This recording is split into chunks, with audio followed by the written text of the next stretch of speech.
Здравствуйте. Приветствую. Пожалуй, начнем. Очень рада, что вы пришли сегодня к нам. И хотелось бы узнать, насколько я знаю, вы были пианистом всю свою сознательную жизнь. И в 30 лет вы решили резко сменить профессию и стать режиссером. Что на вас повлияло? Пианистом я был, что называется, волею судеб, потому что я из музыкальной семьи, потомственный музыкант в третьем поколении. И на самом деле у меня не было особо даже выбора. Это не было моим каким-то осознанным выбором. Все шло, что называется, по накатанной. И я просто был вынужден быть музыкантом и, значит, двигаться по этой стезе. А в 30 лет просто появилась возможность реализовать собственную мечту. То есть это было как-то так. Вам поступило какое-то предложение? Нет, это не предложение было. Это какая-то моя очень глубинная убежденность и глубинное такое желание. Оно просто получило чисто такую материальную возможность. У меня появилась возможность, как я себе тогда это представлял, оставить музыку и заняться кинематографом. Я с детства был большим таким киноманом. У меня родители были киноманы, прививали мне эту культуру. И режиссером я хотел быть всегда. Я сколько себя помню, всегда хотел снимать кино. Не знаю, такое странное было желание. Но у меня возможности реализовать не было. Потому что это учеба, одно, другое. Я хорошо помню, что после 11 класса я хотел поступить в ВГИК, но мне такой возможности не дали. Просто родители как-то жестко пресекли все это дело, и я поехал учиться в Москву по музыкальной линии. Академическая музыка, она, конечно, очень сильно влияет и на мировоззрение, и на ментальность, и на мораль, на этику человека. То есть я сам был всю жизнь свидетелем того, как музыка самым трансформационным образом влияет на людей.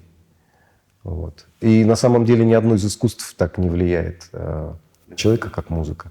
Когда ты с такими высокими энергиями, с такими вибрациями соприкасаешься, это не может не оставить следа на твоей экзистенции. То есть само твое существование меняется. Сейчас для того, чтобы просто остаться с человеком, чтобы эти новые технологии тебя не расчеловечивали.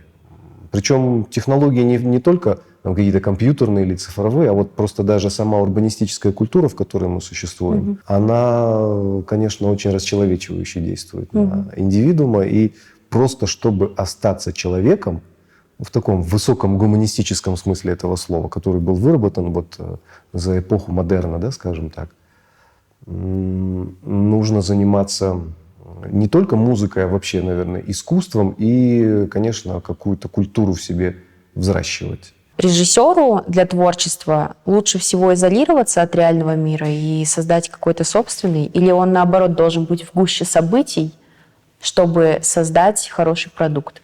Ты можешь делать и так, и так.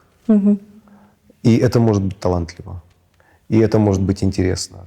Есть режиссеры, которые сугубо в себе находят материал и следуют абсолютно бескомпромиссно тому видению, той фантазии или тем концептам, идеям, которые внутри них существуют. И получается потрясающе. Тарковский, например, один из первых примеров. А есть режиссеры не менее талантливые, иногда даже гениальные, которые могут очень интересно отображать те процессы, которые нас окружают, рассказывать о каких-то тенденциях, о какой-то такой реальной проблематике. Например, братья Дарден, которые снимают очень социальное, сугубо гиперреалистическое нарративное кино, которое при этом очень интересно. А есть режиссеры, которые просто какой-то продуцируют свой, как многим может показаться, свой внутренний бред, и это гениально. И это подкупает, это вовлекает. Поэтому я, например, никогда не читаю комментарий. Вообще, причем не по отношению к каким-то своим произведениям, ни вообще в принципе. Я не читаю комменты. К этому видео можете ничего не комментировать, мы не будем читать. Я надеюсь, что я посмотрю его. Да, да. Вы не смотрите собственное интервью? Ну, я иногда смотрю для того, чтобы понять, что было вырезано, что было оставлено. Расскажите о своих предстоящих проектах. У меня с моей подругой и единомышленником Эркиджи Махматовой мы в октябре, где-то месяце, осенью, начнем съемки очень большого проекта, очень сложного, под названием «Курак». Это тема насилия над женщиной, которое происходит в патриархальных традиционных обществах. Вот. Я не самый яростный приверженец каких-то либеральных ценностей, особенно в последних транскрипциях всего этого дела, ну вот как бы то, что сейчас очень сильно тиражируется. Актер, которого вы бы мечтали у себя снять? У меня нет какой-то такой приверженности к каким-то актерам, потому что актеры — это инструменты. Пусть они не обижаются.